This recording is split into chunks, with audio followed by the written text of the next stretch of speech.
So welcome everyone.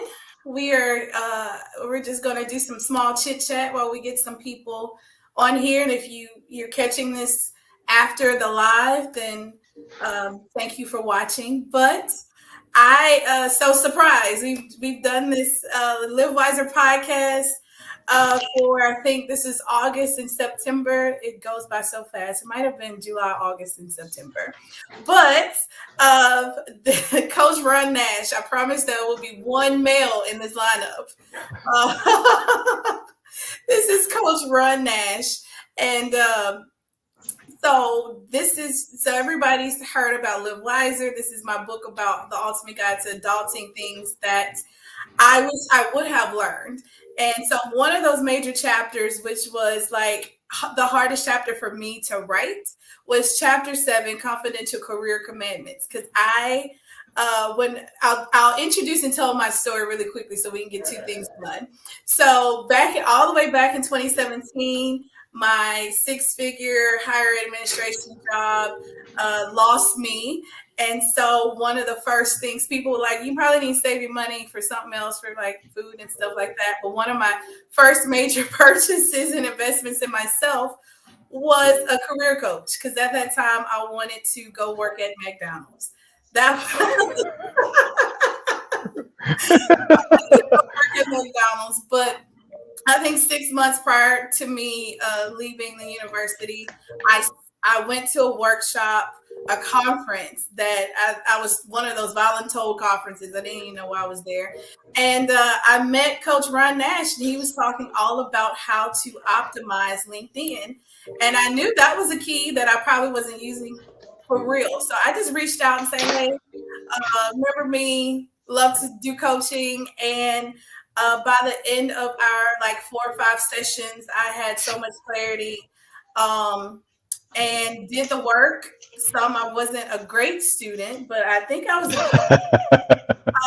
And so this is actually my career coach that I use. I'm a coach, and if I can't say that you should come and get coaching from me if I don't have coaching. So you've heard I had my negotiation coach on earlier in one of the earlier podcasts. And so this is my career coach that really helped me through that whole time where I was searching and exploring and trying to figure out my next move. And so some of the pieces, I might have mentioned your name in the book, Ron. Oh, really? Okay. Hey, wonderful. This is what I did. And it was a great investment. I think I really did mention that you have to invest in yourself and it will pay off. So this is my introduction. This is my career coach. I'll let him introduce himself and tell what he's up to and how he got started. And we'll get into some questions. Wonderful. Thank you so much. First of all, it's good to see you. You're looking amazing. Congratulations on your second book. And, clearly you not only took what I had to say to heart and whomever else had to say to heart, but not only did you take it to heart, but you actually acted upon it. That's a big difference, right? So it's one thing to get information, and it's another thing to put it to work. I think there's a saying, faith without works is dead. So you got to put it to the ground. I similarly started off in '94 as an executive recruiter, and over the course of time, because of the interaction, helping build companies from Microsoft to Tony Robbins, which is one of the big coaching companies that I work with, to Samsung. When I learned the process of helping companies build teams, I also learned that I had to interact with people, and that interaction was very interesting to me. So around 2008, the Great Recession hit, and so I did pretty well. I made a bunch of money, and then the Great Recession, and then lost a bunch of money and had to reinvent myself.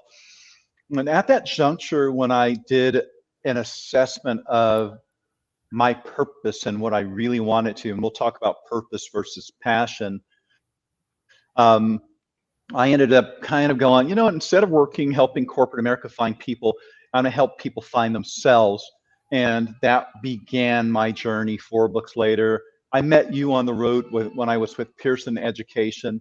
So I've developed content for Pearson, Cengage Learning, And now, I'm kind of doing a hybrid system between coaching and helping people into certain kinds of companies. Amazon is a company where we're now focused on helping bring a certain level of executive into Amazon. And so I've worked with a number of organizations, but I think that my journey also has been one where I've had to do an assessment of what I wanted for myself, a why, and then I set out to really put that to task, and ultimately living a purpose-filled life versus a passion-filled life. Don't get me wrong. Passion is good, but what I learned over the course of time with passion is that you can get excited about something. I'm excited, but I'm not as excited about that anymore, right? So, and after a few of those runs where you may change careers because you thought you were passionate about a direction, the bigger question I've been asking myself has been, what is my purpose? I think some people are born with it, and some people are born with the awareness. I wasn't that kind of guy. I wasn't born going, hey, I'm going to do that. And ultimately, through trial and error and lots of dings in my armor, I've had to try things to realize what I didn't want. And ultimately, I did that enough where I was like, wow, man, if I actually leverage what I don't want and I start understanding why I'm failing, I'm going to fail faster so I can discover what I really want. And there began kind of the Coach Ron Nash makeover around 2008, 2009. And then here I am many years later. I am definitely on a purpose-driven path where I do interact with people to help them get unstuck in their career journey. I have a team of people who, I've collaborated with where we've built some technology around that. But I also work with organizations to help them make sure that their employees are connecting with the mission of the company, because it takes two to tango. I'll stop right there. That was a lot. So what did you get from that? That was, I love the passion and versus purpose. And I think that gets people confused. But like for me, purpose can be applied in every arena. And from our sessions, you help me to see that. Like, Mhm. take what you love about higher education, extract those vital things out, Mhm. and see what other places that you can apply and work around your purpose. And Mhm. you don't, so for me, that opened up a lot of avenues. You're like, Aaron, go find some Mhm. corporations who work around higher ed. Go Mhm. think about nonprofits. Go think about this and think about that. And so I ultimately landed with the nonprofit, but I never would have thought Mhm. that, oh wow, there are things out than the normal traditional pathways. And so that's actually been the message that I've been sharing from my experience of my other colleagues who are like, well, I'm never going to find a job like this, or my wish list is too Mhm. cumbersome and I'm too picky. And I'm like, no, like if you put it all down and say exactly what Mhm. you want, there's so many mesh of jobs and situations and places. Mhm. There's a right place for everybody. I want to kind of borrow from what you just said, because I think that this thing called life, I'm now far enough in life where I can kind of go, okay, I see a set of patterns here, but this thing called life, and I want to draw in, some people call it the law of attraction, some people believe in prayer, some people call it spirituality, call it what you will, but you can attract the circumstance you're looking for. And it's not just a wish list like, hey, I wish for that, because faith without works is dead. But I think that when you get clear enough on some ideas and we put energy into it, and let me use a simple example, because I truly believe there's science to attracting what we want, some of the stuff we went through. But let's say, as an example, I'm in California, so I'm a little bit further ahead of you. Do you know what you're having for dinner tonight? No. Okay. So at some juncture, you're going to make a determination about that, right? Right. So basically, what's going to happen, since you haven't already laid it out, because some people lay it out like a week in advance, right? It's like, hey, here's what's going on. But at some point, you're going to come up with an image in your brain and go, hey, I feel like that. And then if you just left it an image, nothing would happen. You'd starve. But so at some juncture, you're either going to order DoorDash or jump in the car or whatever that thing is, walk down, and you're going to look at the menu and you're going to order something which puts it to action. you're going to wait for it and they're going to fill your order and then you're going to be sitting eating. But that simple act of creating an image around a specific idea gives you something to magnetize. Now, let's take a more complex idea. When's the last time you bought a car? Oh Lord, 2008. I'm holding on to it.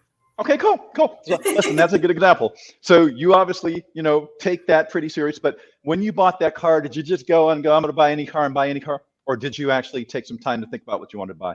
Yeah, definitely. Price, model, everything. Absolutely. And clearly, if it's a 2008, it's a good car because it's still going in 2008, which means that you put some thought into it. But an example like that, where we take a more complex idea that requires a lot more input, you put thought into it, model, price, color, anything else, because you didn't just go out like a meal and get it.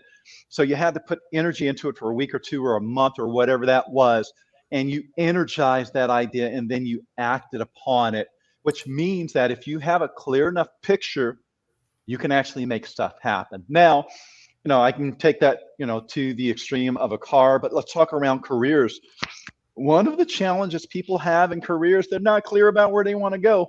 So ultimately they go, okay, I got my resume, I got my job, I'm going to put myself out there, and that list of people applying, and usually there's at least 100 or 1,000, depending on the company, of people applying, and you're going, I hope they pick me, I hope they pick me. And that's how we approach our careers.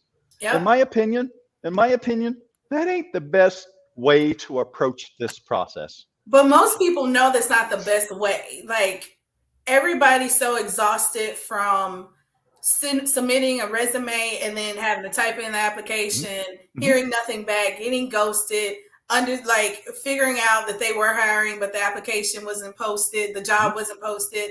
So I think people know this, but there's like we have to unlearn how we thought about careers from 2 generations ago. That is a really, really important idea because I think that humans are creatures of habit, right? So the 20th century approach to let me get my resume done, and then obviously 21st century we started getting things like LinkedIn and et cetera, et cetera. And people tend to do the same thing. Hey, let me get my resume, and now I'm going to put it on a job board, or LinkedIn is now the place, which is where you saw me talking about the power of LinkedIn, because LinkedIn actually opens up the ability to not only see an opportunity or a company or a person, you can actually network in if you leverage the right behaviors. And so one of the things I've been teaching when I was on the road with Pearson and I built a course for Cengage was the power of LinkedIn. And now, here I am many years later, I still have built a lot around the power of networking, leveraging technology like LinkedIn and Twitter, and the list goes on.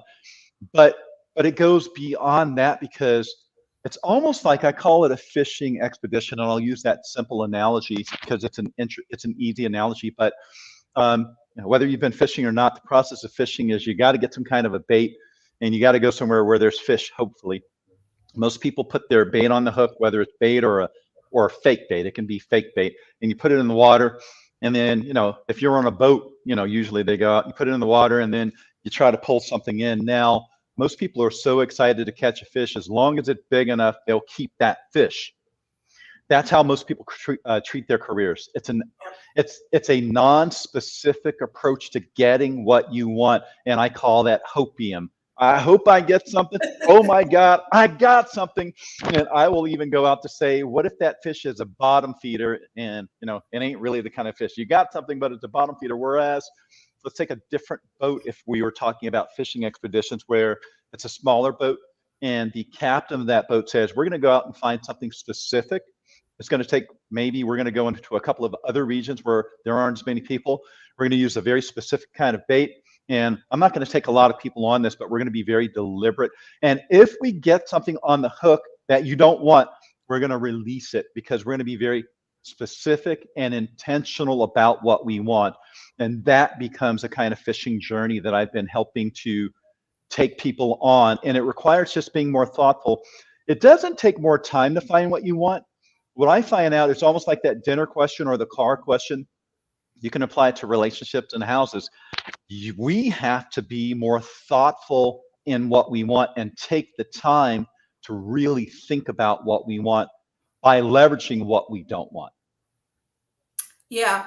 And I think our coaching sessions helped me to get out of that fear of saying no, which is like, oh my God, I have an interview and they want me. It's like, is this what you really want? Yeah, No, the salary's yeah. not there. The place is horrible. I don't trust the leadership.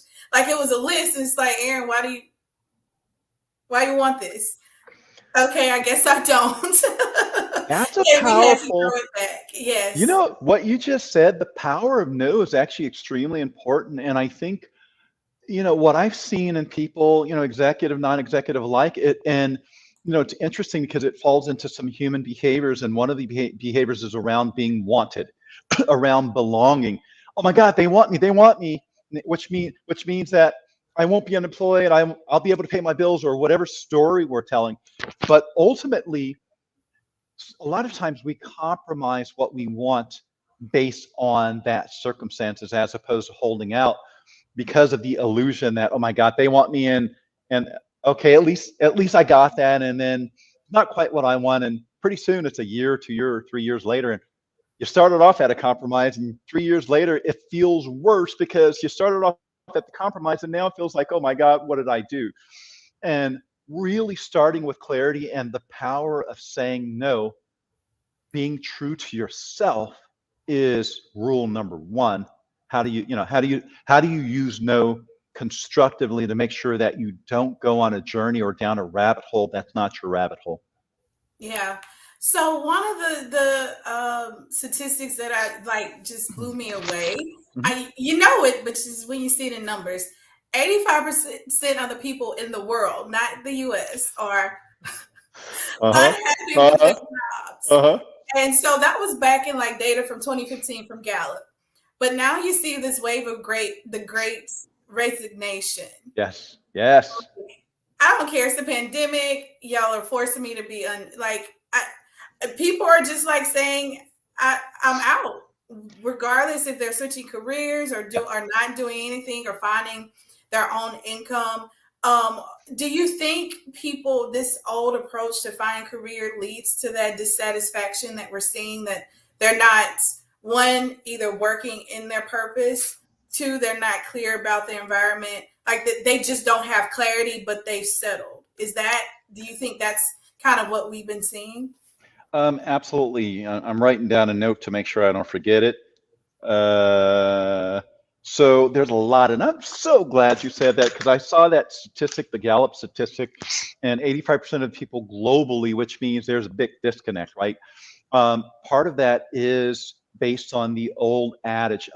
So if you look at the timeline of people in career, we didn't we didn't kind of grow up in a situation where it's just like, hey, go pursue your dreams and make it happen. That's almost like later in the process of the timeline. Career really came out of the need and necessity. Let's take it from farming and early humans where, hey, listen, if you want to eat, you got to farm, you got to, raise, and you're part of the family, so your job is that. So it's not a choice; you just do it. And eventually, schoolhouses were designed, and education developed, and there was a school teacher in a room full of everybody, at all ages, and and then as we became more sophisticated, we started segmenting it into different areas, mathematics, et cetera.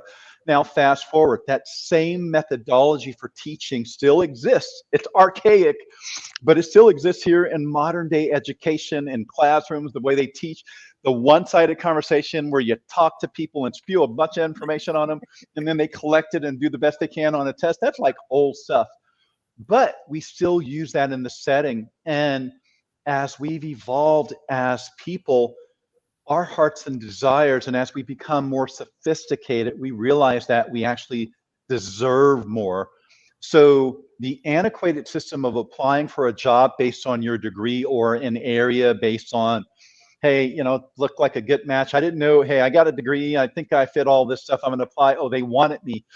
A lot of people build their careers on that strategy. You know what? I graduated from college. I applied, they hired me, and 10 years later, I look back, and that's kind of what I've been doing. It wasn't what I really chose, but they paid me, and I built my career in that, and now I have a career in X. And then I asked this question.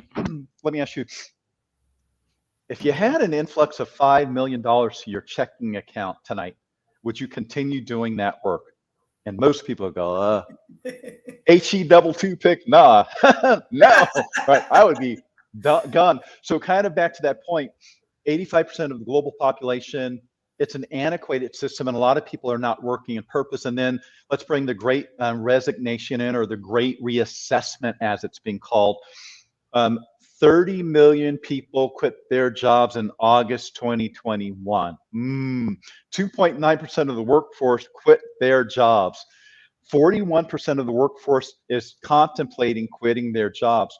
Now, I think there's a term called the, what do they call it? The pandemic epiphanies, right? It's like epiphany.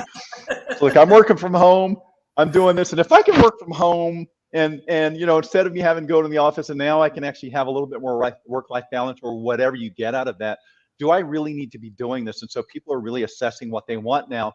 And in that timeline of the farm to the more recent examples, and then now the current example, we are more sophisticated now, and we actually are more in touch with purpose and community and things that matter. So that assessment is happening now, and companies are going to have to step their games up to keep people, for it to work out. And there's a lot of gig economy now because of technology. It's like, man, all right, I'll bill myself out, right? Or whatever. Hey, I'll DoorDash or whatever, because I hate my job. And as long as I can do this and have my free time, et cetera, et cetera. So we're coming up with other ways, and technology is also part of that platform. But to your point, I think that the disconnect from the old way of applying, the old way of making decisions about how we choose our careers, and that opening called COVID-19, which was like, oh my God, what just happened? In some ways, it's a blessing. Some ways, it's a way to kind of look at life and go, do I really want this? Yeah. Yeah, definitely. So what are some we kind of like talked about this a little bit. What are some other mistakes when it mistakes professionals make when it comes to their like careers? Whether it's this book is targeted towards the recent graduate, but then I look back, a lot of my colleagues who've been out of college for 10 or more years, we're in no better place than the students who are just graduating. We're still like, did I make the right choice? Did I It's make it's it the was my same. name right? Like It's the it's like same process. yeah. Yeah, it's the same process. Once again, everyone, it's almost like we play follow the leader. Hey, my parents went, told me to go to college. They went to college. They got a degree. Maybe they did. Maybe they didn't. But they went to college. They got a degree. They got a job, et cetera, et cetera. So I'm supposed to do that. And then when I graduate, I don't know what I'm going to do. So I'm going to apply to jobs. Maybe somebody will hire me. And it's the same repetition. And so, it's interesting to that stat. I'm doing some mentor work with a group called BCG. I think it's not Boston Consulting Group. It's a young man named Devin Triplett who started this consulting group of low income, high performing students. And so I'm doing mentorship with them. In fact, you need to meet this group. There's about 100 of them in this consortium. But they're all over Stanford, Yale, Harvard, all of the above. Amazing, brilliant people. And their passion, well, they're purpose driven. So I think there's a group of people, and then when we talk about millennials who by 2030 will make up 80% of the workforce, millennials have a different feel about life. They don't want the same put it on and hold it until you retire. Just like that ain't gonna happen, right? Nope. Nope. So I think that kind of what you're talking about is some of the mistakes people make. It is really in doing an assessment. When I think about career, and my coaching is kind of life coaching and career coaching, oftentimes when we approach career, we think education, career, and life over here.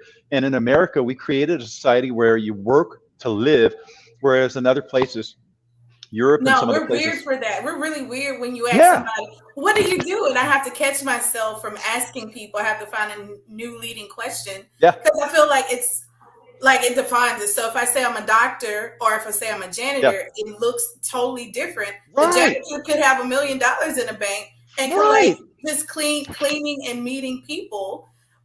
The doctor could be dead broke and shake. Like we've come to take these careers as personality tests. When you ask someone, well, what do you do? And so I think, yeah, I realize that's something weird that Americans have done and made a tradition. Have you ever heard of the book Rich Dad, Poor Dad? Hmm.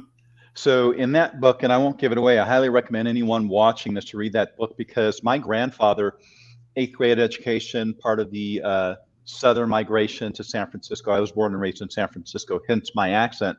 Um, but my grandfather was an entrepreneur. Now, we didn't use those kind of words back then. That came many years later. But he figured out how to leverage his trade and buy apartment buildings and rent out to renters and sell Christmas trees and pumpkins and all kinds of stuff. And he always had a wad of cash. I remember that. Grand always had a wad of cash in his pocket, like big giant wad. But he learned how to do something that leveraged his know-how, his innate abilities, and I would also say passion, because I would imagine that between his know-how and his ability to put things together, he was able to live purpose-filled, and that's kind of where I got a lot of my training from the example of my grandfather. And my path wasn't just the school route because it didn't work as well for me. I wasn't to go and sit and listen to lectures. Just it was really hard for me because it was just more of the same thing. I'm an experiential learner, and I think back to your question, what are some of the mistakes people make? It's following the same thing that everybody else is doing and not deviating from that path. Yeah, and that's we. My grandfather was the same thing. He barely had an elementary education, Mm-hmm, but he owned property. We, some mm-hmm, of the few black people in my, a community who owns land has been in mm-hmm, our family for years. And so, yeah, that's like the model that I look to. Like they made stuff happen with mm-hmm. no edge. Like they were happy and prosperous with the work of their hands. And so, um, yeah, I like the life and the career. And that's kind of like what I want for the students that I mentor and I coach. And anytime I meet a college student, like, what do you want out of life? Don't tell me about Mm-hmm. I want to be a pharmacist so I can make money. Like, why? What do you Mm-hmm. want out of life? Like, tell Mm-hmm. me what, like the house, the car, like, tell me where are you going? What are you doing every day? What are you wearing? Who are you seeing? And then Ah, our way back to ah. say, okay, is this going to get you the life that you want? Because, values are important. If you want to stay close to home and your city doesn't offer a lot of the industries that you're majoring in, that's something that's going to come in conflict. So we have to like start to marry that life success career coaching and not keep it two different places, because I think that's what makes it so crazy. Um, because we're thinking in two separate things when it should be together.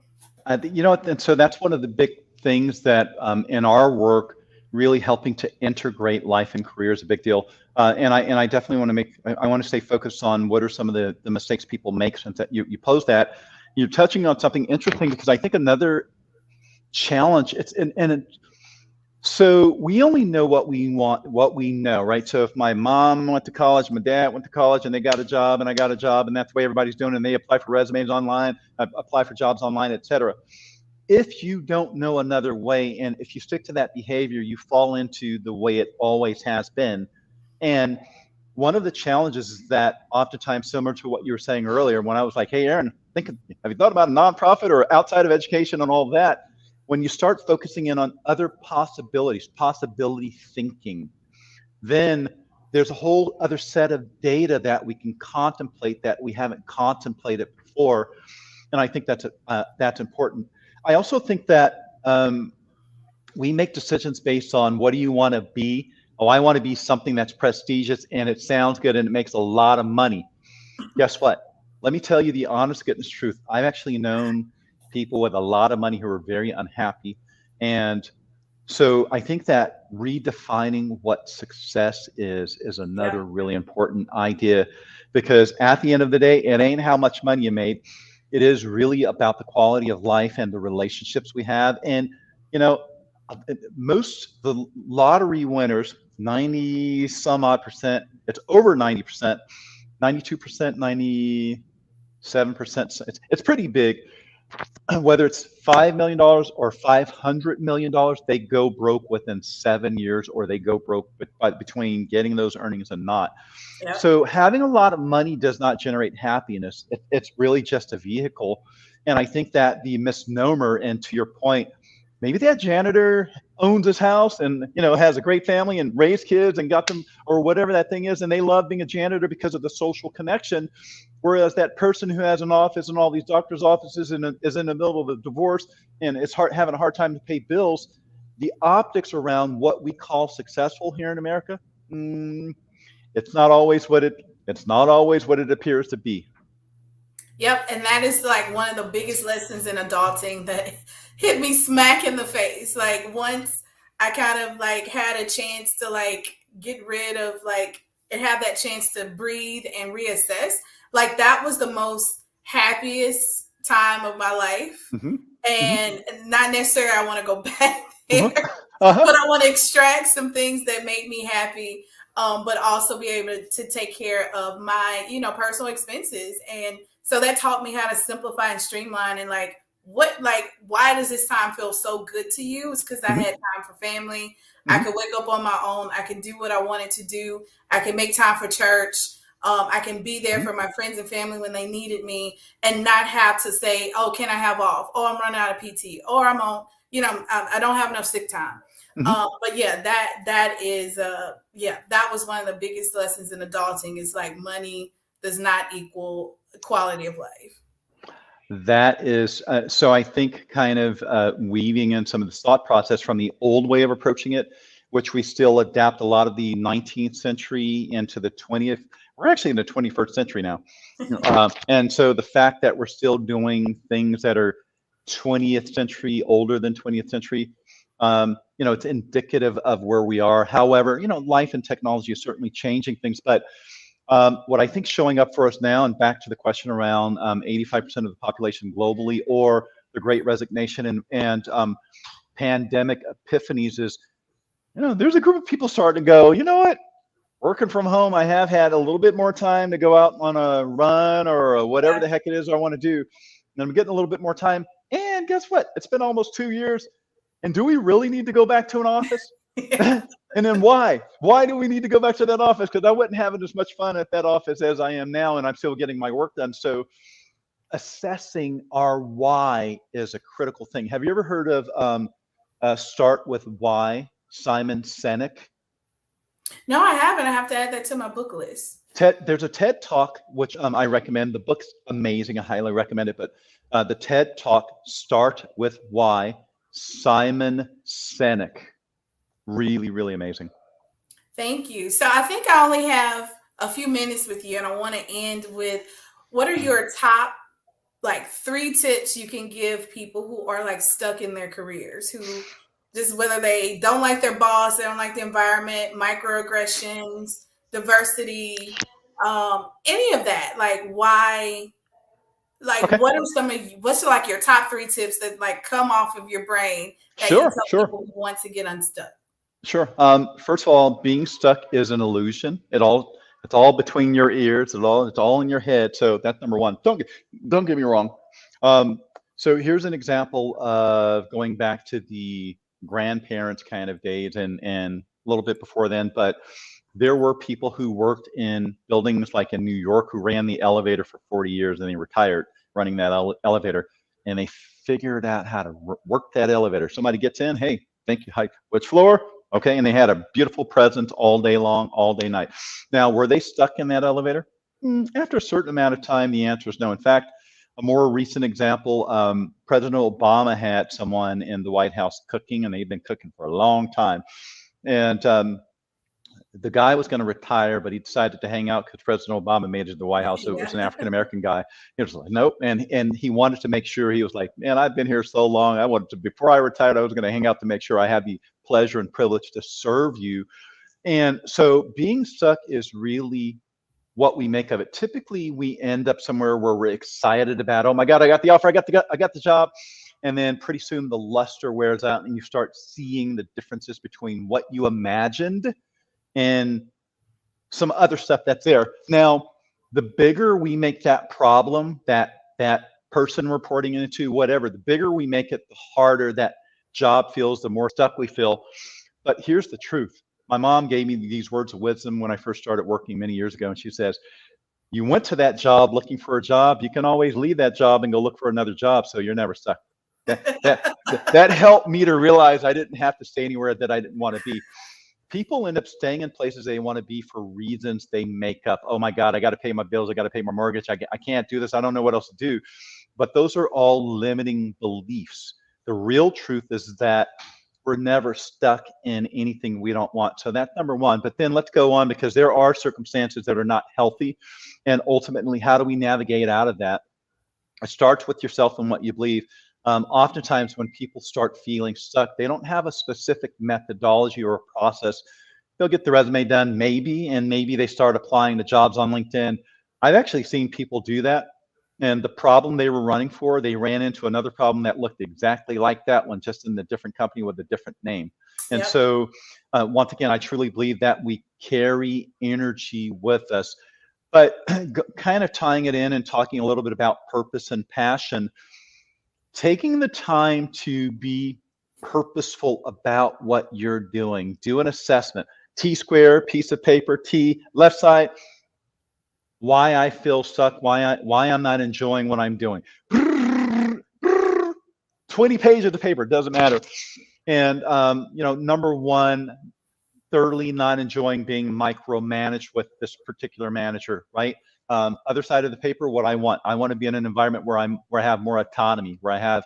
So what's the opposite of what you are feeling as a limitation on you? Write down the opposite. Hate being in a cubicle, want to work in an open space, et cetera, et cetera. So building a list that gives you more clarity, because we only accept circumstances based on what we believe they are. And then at a certain juncture, when we feel stuck, it's only based on what we've chosen. Nobody forced you into that cubbyhole.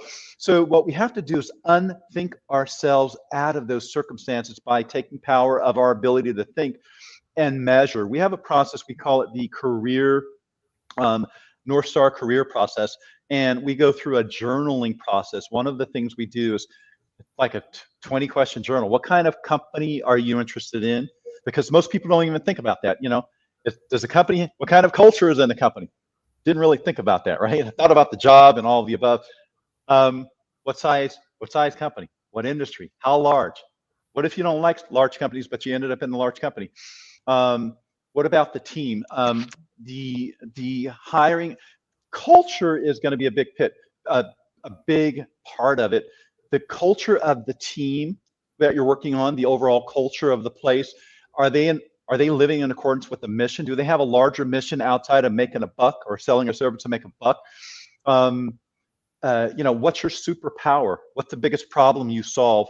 What's your kryptonite? What are some of the challenges you have?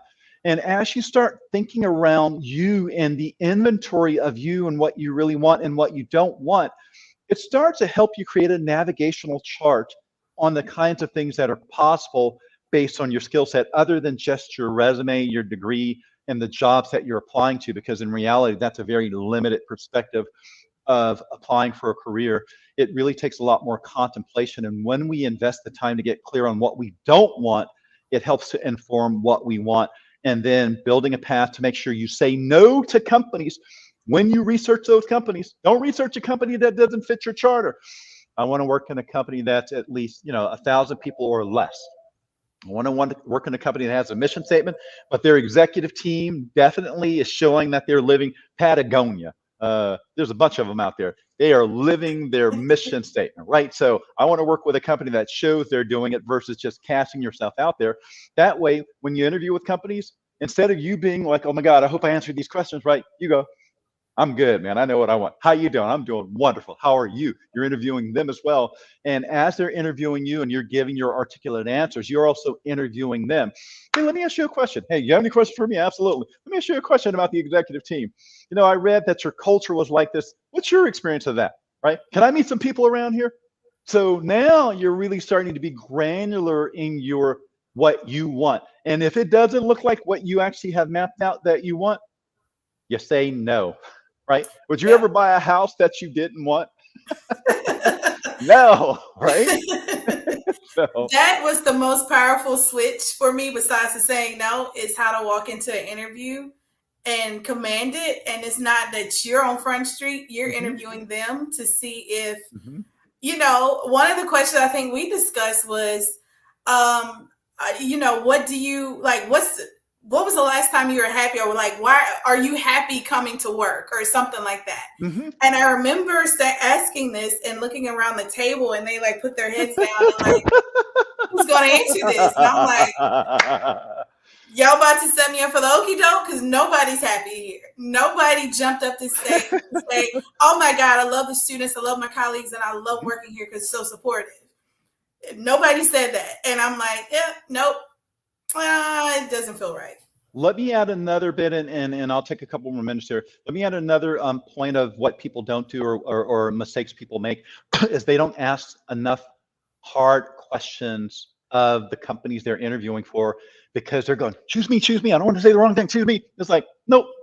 In that example you just gave, they didn't have to say anything. They gave you the answer through their tell.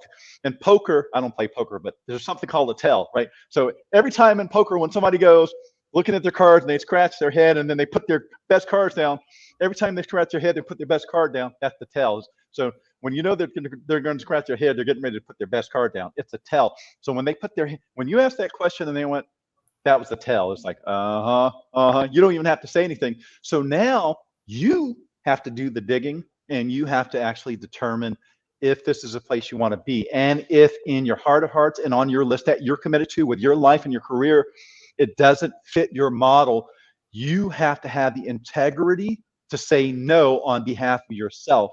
And guess what? I absolutely have discovered that in life, this thing actually is very interesting, because what ends up happening is that when one door closes or when you say no to something else, there's another thing that opens up, and you have to be open to that possibility. And if you're not open to that possibility, that's when we think we're going to miss something. Oh my, I got to say yes to this. You think you're going to miss something? It's not true. If you stay true to what you want, it's going to show up if you know what you want, because you'll know what it looked like, but you'll also know what it doesn't look like. Well, thank you. I would love to keep talking with you so much. Got it. Some of the things Got that it. I've learned from Ron is in my book, Chapter 7. Make sure you go and get that everywhere books are sold. Thank you so much. I know My you may pleasure. not be taking clients, but can you share how they could find their own career coach and maybe some things, and then give you're active on LinkedIn, so they Absolutely. can glean some things from there. And Absolutely. so, yeah, you just Yeah. tell folks Yeah. how they can reach you. Number one, go to our website, Get Hired Now Programs, with an S, programs plural, gethirednowprograms.com. Take a look at that. Also, Coach Ron Nash on LinkedIn. There's one Coach Ron Nash, that would be me. Connect with me on LinkedIn. Reference this, reference this webinar and Aaron. Reference confidential career commandments. That's going to be the code word. Confidential career commandments in the invite, because I don't accept all people who reach out, because I'm at about 30,000 and they limit you on how many people. But certainly feel free to reach out. I will help in any way I can. We have every other week, we do live master classes. That's another thing my community provides. Last week, one of my graduates, he's a VP over at iHeartRadio, taught something around networking online and creating relationships. I have a guy teaching about podcasting. We do all kinds of stuff. And so there's a lot of ways to interact with me and the community and this kind of stuff as well. Aaron, I'm going to ask you to come and teach some stuff to one of our groups as well. So there you have it. I'd love to. Well, thank you so much. I know you're busy. Thank you so much for giving My me pleasure, this my friend. time. My pleasure. And please share this if you are stuck. This is great material. Thank you so much for joining us tonight. Be safe. Thank you very much.